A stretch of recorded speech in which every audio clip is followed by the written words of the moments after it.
Hello and welcome back to my RC channel. I'm Andy RC and today I'm going to be taking a look at the Eachine TRASHCAN. It is yet another brushless 2S tiny whoop, and why would they give it such a ridiculous name? Well, I think it is because, as I said, it is yet another brushless tiny whoop, and there is a sea of 2S brushless tiny whoops. There's just 3 here, but I've lost count how many there are, and there are more to come, I am sure. So I think they just wanted to stand out from the crowd, or they realised that, you know, one of the icons of this channel is a trash can, so maybe it's a homage to that, but I very much doubt it. So this guy is competing against the Mobular 7.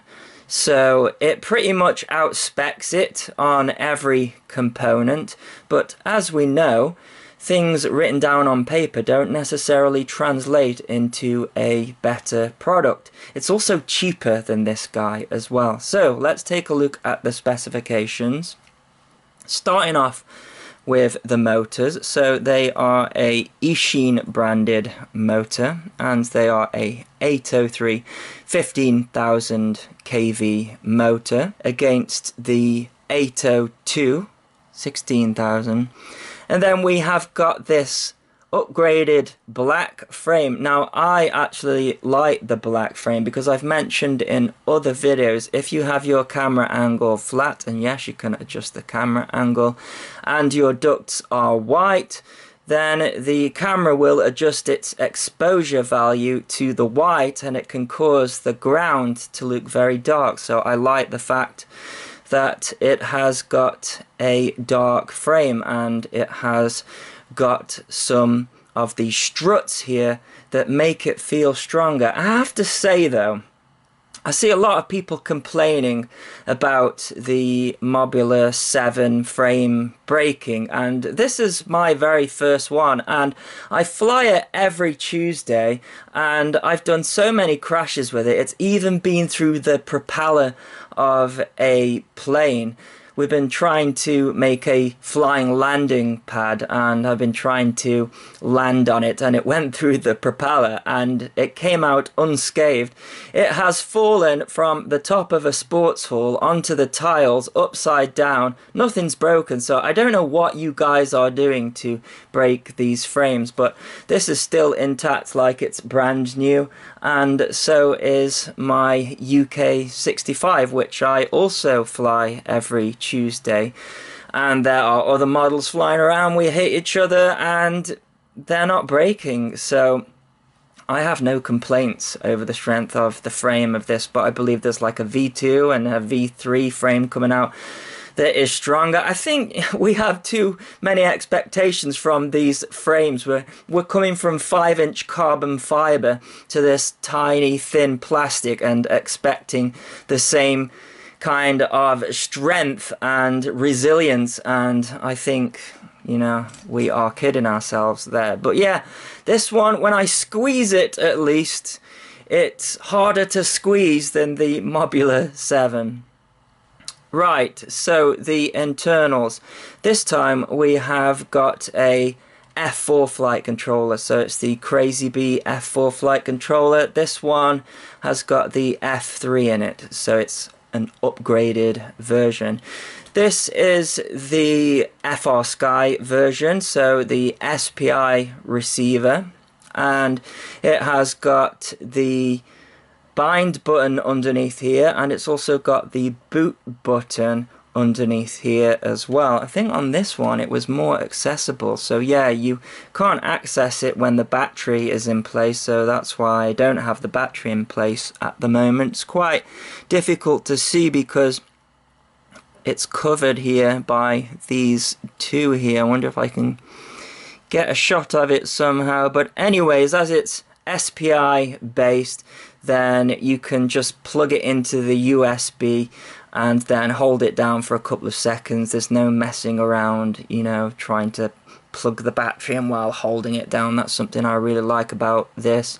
And you can get it with DSM-2 DSMX. You can also get it with the Fly Sky 2A, and you can get it with no RX, so it's got a spare UART. You will get full telemetry with this if you are using the FCC Freestyle protocol. And of course you can have this in D8 mode as well if you want to just not bother with the receiver and get this, but you don't get the telemetry. It's the same with all of these SPI ones, but with this being an F4 you can go up higher on the gyro, loop and PID frequency, so 8K 8K on this one, although I don't think it was set as that. So the VTX, it is a 40 channel, which is actually the same as this. This is 40 channel, but it is switching up to 200 milliwatts. Now, I'm not actually sure that is needed for a tiny whoop. Certainly not indoors anyways, because I have found that when I fly the Emax Tiny Hawk indoors, that I get loads of multipathing, and I think this one is actually producing genuine 25 milliwatt. I've modified it slightly. I've got the antennas coming out of the back there. I've mentioned this before as well, but every time this one crashes the camera pops out and it's a bit of a pain.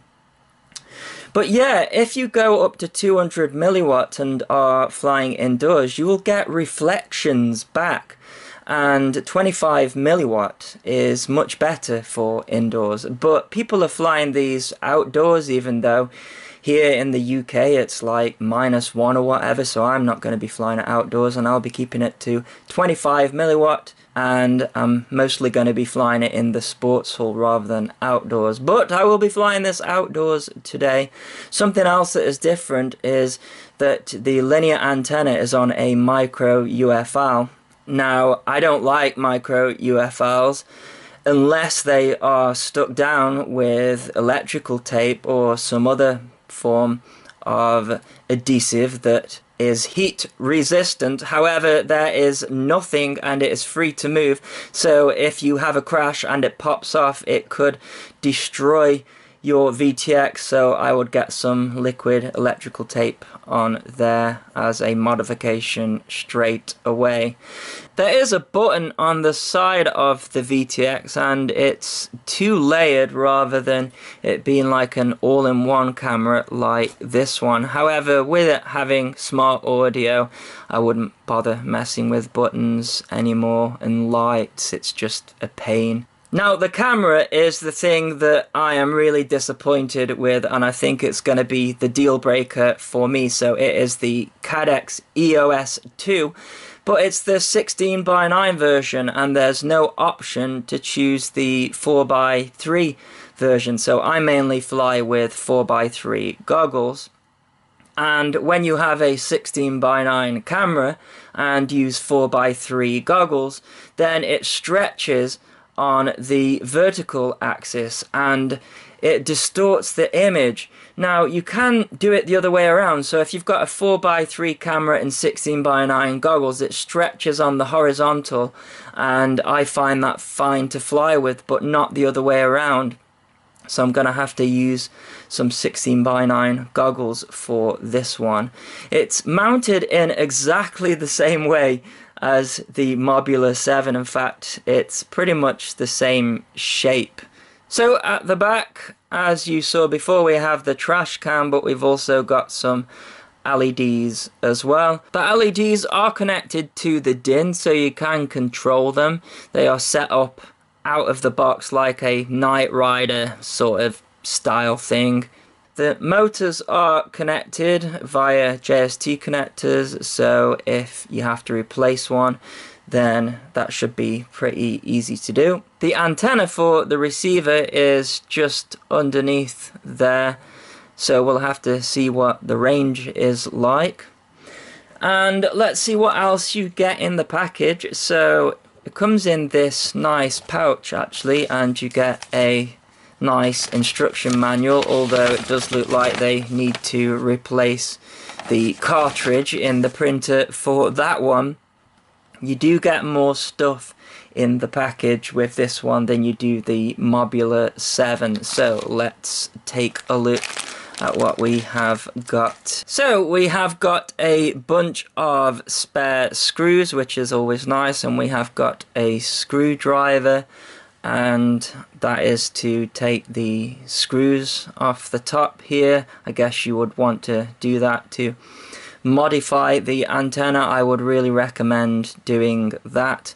We've got a spare set of propellers, which are black in colour. We have got a prop remover. Now I hear that these props are known to come off, but I tell you what, I really struggled to get these off by hand and with this thing, so I don't know, maybe they have changed this. I did receive this later than everybody else.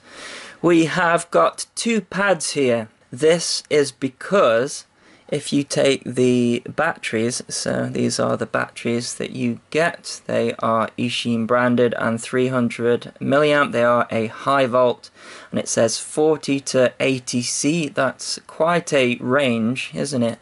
Yeah, if you put these in, well, any way really, they are loose. So you could see that as a good thing or a bad thing, because it means that you could potentially put a bigger battery in. But if you take both of these pads here, I would not stick them down, even though they do have a sticky pad underneath. Otherwise, if you ever need to access the bind button or the bootloader button again, then you'd have to unstick them. But these fit pretty snug with those pads in, so that's quite nice. What else have we got here? So we've got an Allen key as well.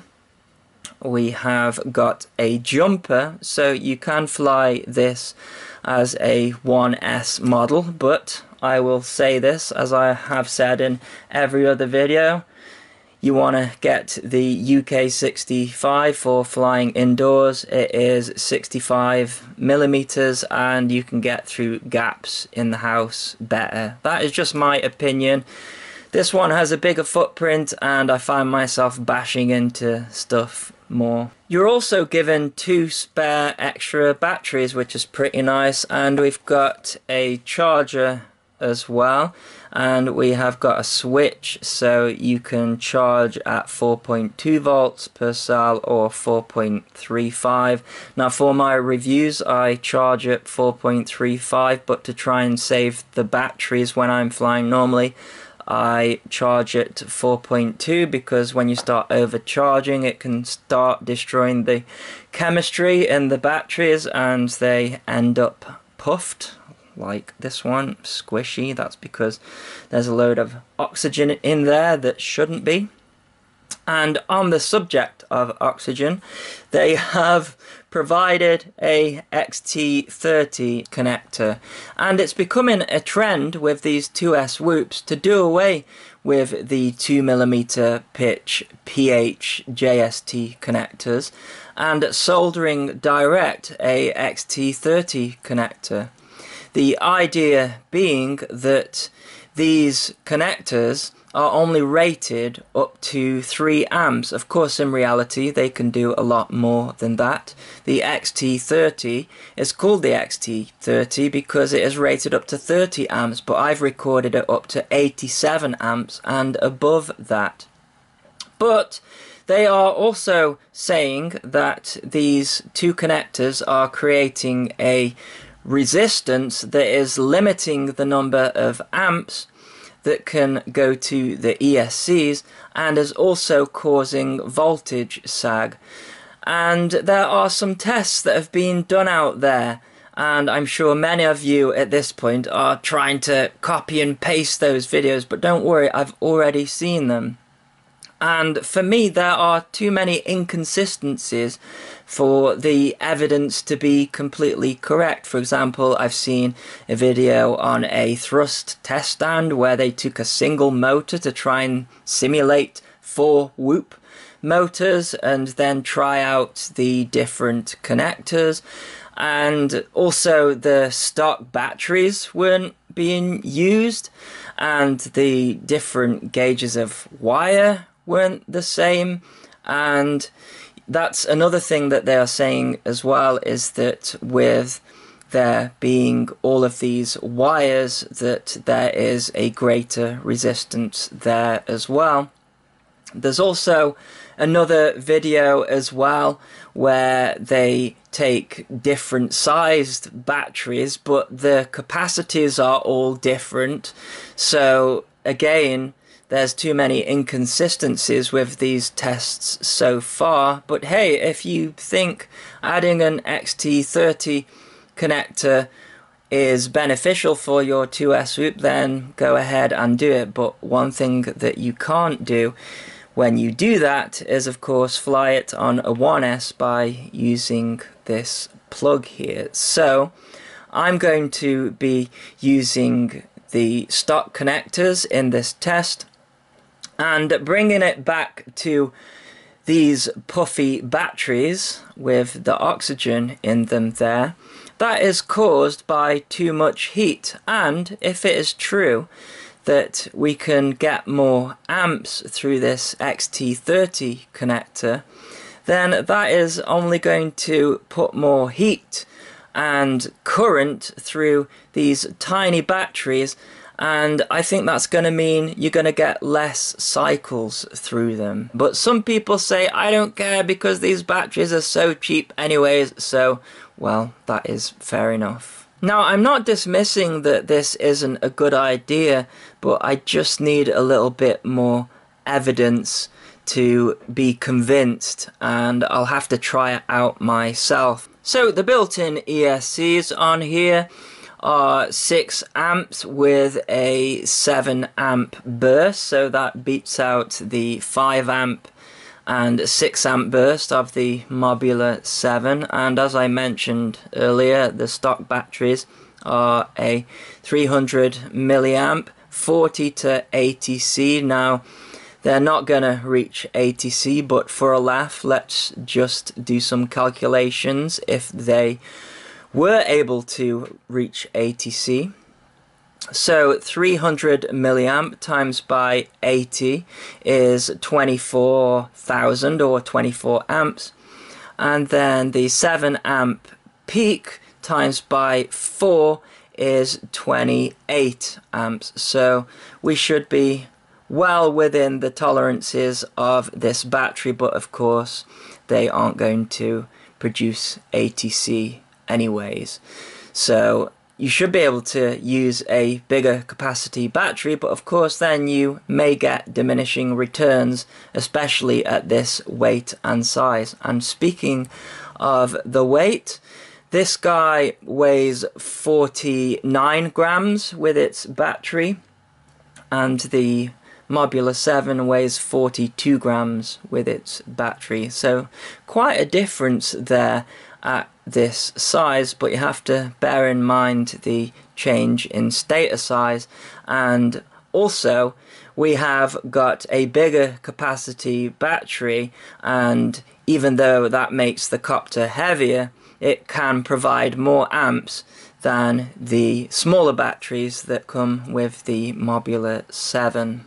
Now this guy needed a little bit of tweaking in BetaFlight, so I will take you through that. So I'm going to try and be as quick as possible with this bit, because people who already know BetaFlight generally don't like this part, but I think this is a model that is going to get people into the hobby despite what I say about it, so maybe this part will help them out setting it up. So this is the ports tab, and we don't need any serial RX selected because it's an SPI based receiver, so it's built into the flight controller. We have TBS Smart Audio selected on the UART1, that is set like that out of the box, and we have the UART2 spare, but it's currently disabled, so if you want to add anything you'll have to refer to the manual where to solder things up to. So into the configuration, and it's actually set as the motor direction reversed. This is commonly known as props out, and some people say that it helps with the yaw washout that tiny whoops can suffer from, so we'll see in the flight later if that makes a difference. So out of the box, the ESC motor protocol is set as D-Shot 600. Now with the Mobula 7, D-Shot 300 tended to work better, so we'll have to see if D-Shot 600 works okay with this model. Of course, it's a different flight controller, so maybe it will. I've turned motor stop off, but I'm using air mode, so that doesn't really make a difference. I've upped the digital idle speed to 6%. That is to stop flips of death from occurring, or death rolls, whatever you want to call them. So if we come down here, I've got the gyro update frequency and the PID loop frequency set to 8K. This is an F4 flight controller, so it's capable of higher processing, and you can see here the CPU load is low, so it can handle it. I think it was 8K, 2K out of the box, so I think they pretty much copied the Mobula 7 settings. We've got the accelerometer turned on there, and I'd recommend that for stability mode when flying indoors. That's just my preference. I've got the maximum arm angle set to 180 degrees. That is my risk that I take. If you set it at 180 degrees, it means that you can arm the copter at any angle. I think the stock value is 25, and it's in case you've got the copter plugged in and you are carrying it and you accidentally arm it and it doesn't chop you up, but it's a tiny whoop, so you know it's not going to chop you up anyway, so I set it to 180. So we've got the personalization as trash can. If we come down here, the receiver is SPI RX support, and then the SPI bus receiver provider is set as FR Sky X. So this is for the FCC D16 mode, and you'll get the full telemetry if you bind it in the telemetry mode, of course. And if you have the EU LBT version, that won't work, but if you select the Free Sky D and then select D8 mode in your transmitter, then you can bind to it, you just won't get the telemetry, or you won't be able to do Lua scripts and things like that. So if we come down here, dynamic filter was turned on, and so was anti-gravity and on-screen display. Air mode wasn't. Turn that on because it's very important. And then LED strip was turned on, and telemetry was also turned on. The RX lost and RX set was turned off. You're going to want to turn these on because this model doesn't have a buzzer, so if you lose it, then it uses D-Shot commands to make the motors twitch, and you'll be able to find it if you lose it, so that's an important one to have on. And if we go into the power and battery, so this does have a current meter and a voltage meter, but I don't have a battery plugged in, as you can see, so we'll have to see on the flight how accurate it is. I've changed the minimum cell voltage to 2.9 and the warning cell voltage to 3. That's just because I don't like any warnings coming up on the screen, and I like to monitor the voltage myself. And then the maximum cell voltage I've up to 4.6, just so that it can accept the high voltage. Funnily enough, I think it was set to 4.3. Sometimes it won't accept a high volt if it's at that. And I haven't touched any of this scaling, although check that out, they've done something to the scaling there for the current meter. So as I say, we'll see how that performs on the flight. So, PID tuning. These look like stock BetaFlight PIDs to me, other than the feed forward. They have got custom rates in there, which I'm leaving. The only thing I've added is RC Expo. Find that gives a nicer stick feel in the center. And if we come down here, I've also turned on VBAT PID compensation. That was turned off, and I've got the I-term relax on. I think I-term rotation was already turned on, and anti-gravity mode was set to smooth. and the game was 5. I think I've upped the TPA to 20. I think it was 10. If we go into the receiver tab here, TAER for my Tyrannus, I've set the RC deadband as 5. Again, that is just for smoothness in the center of the stick, and then everything else is stuck there.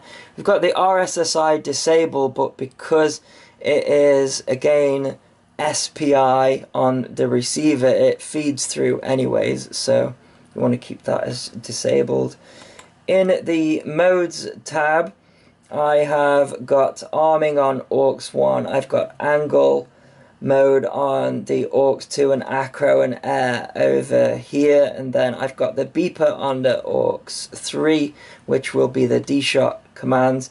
And then down here, this will shock some of you, I have got turtle mode, or flip over after crash as they call it. I've got it on the same AUX channel. Now I usually don't promote this, right, but I'm going to be flying this indoors in a sports hall. The reason why I don't promote this is if the propeller gets caught in a blade of grass, then that can cause resistance and it can burn out in ESC, but that's very unlikely to happen in the indoor sports hall, so I am going to be using turtle mode inside, so yeah, that's why I've got it selected. On-screen display is pretty much identical to the Mobula 7. I've just switched out one thing. I turned on the VTX channel. I think it had the mode in there, but other than that, I quite like the placement of these things here, so I have left everything there, and I've even left this thing. It's actually quite useful when trying to find small gaps because it is the center of the screen, and with these wide angle cameras that we have these days, it can be quite tricky lining things up, so yeah, I keep that these days. LED strip there, that is for your custom Night Rider thing, so if you want to upgrade BetaFlight at any point, then you might want to take a dump of the CLI and the LED settings. And speaking of the CLI, let's just go into here and type in version so you can see the full name there. So it's CrazyBee F4FR and it's version 4.0, and that is all of the settings. Alright, let's compare the line of sight of these two, starting off with the Mobula 7.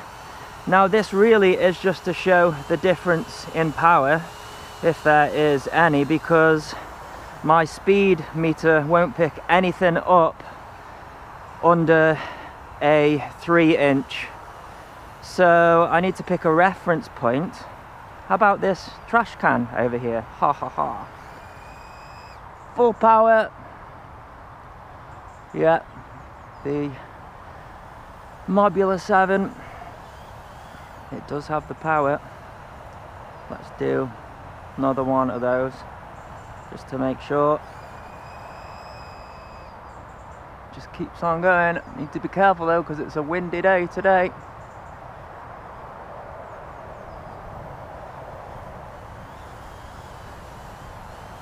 So let's just do a third one.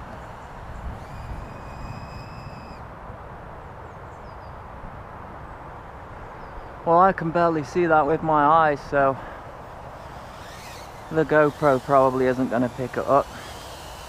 So how about I get a little bit closer so you can have a nice look at it. Because I have come to really like this model, I've flown it a lot and it's still in one piece. So let's see how well the trash can does in power when I line it up with the trash can. Little Easter egg here for some of my friends. So here we have the trash can. Just gonna fly it around a bit because this is just the maiden. Actually no, let's go straight for the punch test, otherwise people will say Oh, flying it around a bit. Won't have as much power. We are above the trash can with the trash can. It's got slightly more power, just slightly. It's taking a longer time to come down. That's probably my digital idle setting, or it got an updraft from the wind. Well, let's try again. Oh, it's very negligible. Yeah, look, it came down fine that time. I think it was an updraft from the wind. Try again. There's not much in it. Not much in it at all. Look, oh, what is it doing? It's like got an updraft there. I have no idea. That is very odd. Don't like that at all. But anyways, let's try some acro. Now, these things always seem to fly nice acro line of sight, but that is because you are flying them flat really and not forward very fast, and then it comes to FPV and they start doing all sorts of high maintenance maneuvers to get out of. So we'll have to see what this one is like FPV.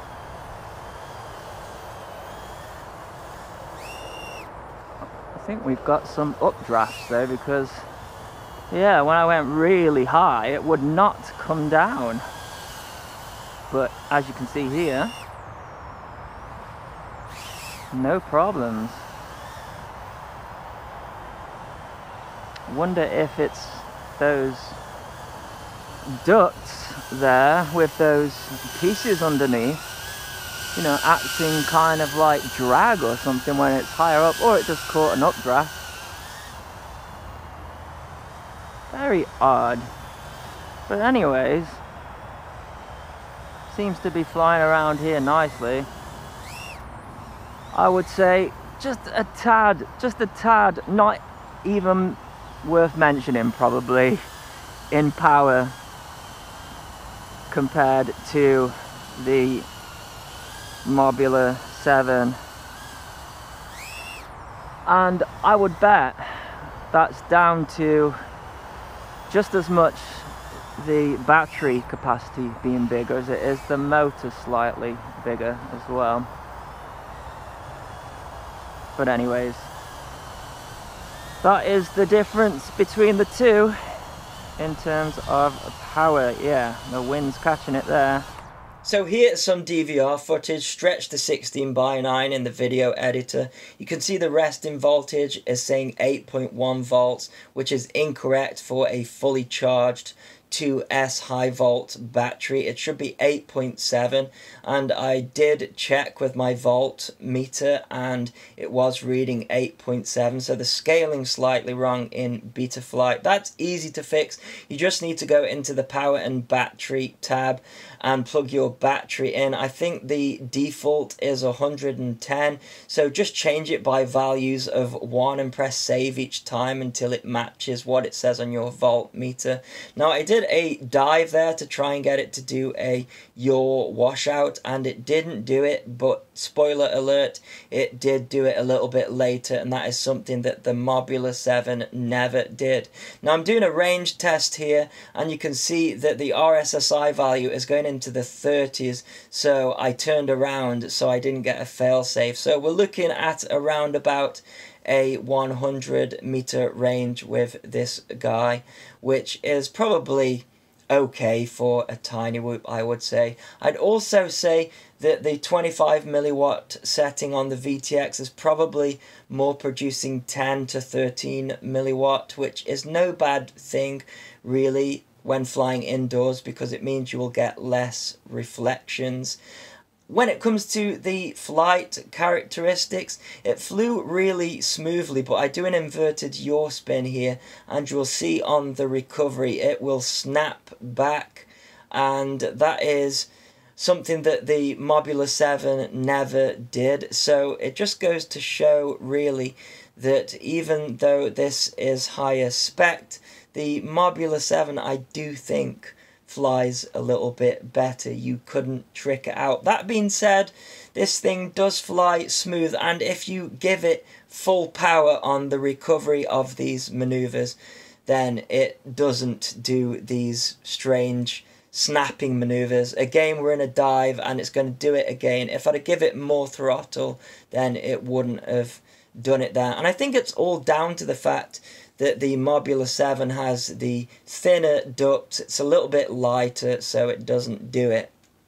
Now, let's talk about the camera, because I thought this was really disappointing. We are on a low exposure day. It's very dull, but we're getting giallo, and I'm afraid to say I don't think the giallo is down to the fact that the camera is mounted weakly. It's mounted the same as the Mobula 7. I think the motors on the Mobula 7 are a higher quality and are giving off less vibrations. I've seen people stick paper underneath the camera and it kind of improves it, but I don't think you are going to get a completely giallo free result out of this copter. Therefore, my conclusion is the Mobula 7 I think is a better copter. And if we look at the current meter, 287 milliamps there, fairly accurate.